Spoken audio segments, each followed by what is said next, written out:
Abrasi daerah aliran Sungai Klut, Kecamatan Klut Utara, Kabupaten Aceh Selatan kembali mengganas. Abrasi merusak pemukiman warga Kampung Kedai Padang serta merusak puluhan lahan pertanian. Beginilah kondisi sejumlah rumah warga yang sudah roboh terjun ke dalam sungai akibat pengikisan aliran Sungai Klut. Bahkan sebagian warga terpaksa membongkar rumahnya sendiri karena jarak rumah warga dengan tebing sungai sekitar 2 hingga 3 meter saja. Selain itu, aliran sungai juga sudah mengancam pemukiman warga sejak tahun 2017. Hingga tahun ini sudah 18 rumah warga yang terjun ke sungai dan puluhan hektar lahan pertanian masyarakat rusak.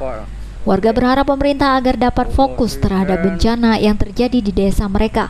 Pasalnya kondisi seperti ini sudah berlangsung hampir setiap tahunnya. Harapan kami masyarakat meminta pada pemerintah Kabupaten Aceh Selatan, pemerintah Aceh untuk fokus melihat bencana yang telah lama terjadi di kampung kami, sehingga memang untuk pengalokasian anggarannya betul-betul maksimal, karena yang dirasakan oleh masyarakat setiap tahunnya bencana ini melanda dan menghabiskan harta masyarakat.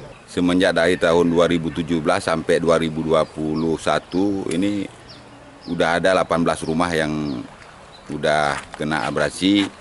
Lagipun ada yang jatuh satu tadi malam Senin, rumah saudara Alfa Rahman atau Agen, itu nggak bisa dibantu karena memang kejadian malam. Warga juga sudah pernah mengusulkan bantuan untuk penanganan abrasi, namun hingga saat ini belum ada tindak lanjut. Dari Aceh Selatan, Iqdar Ivan, iNews melaporkan.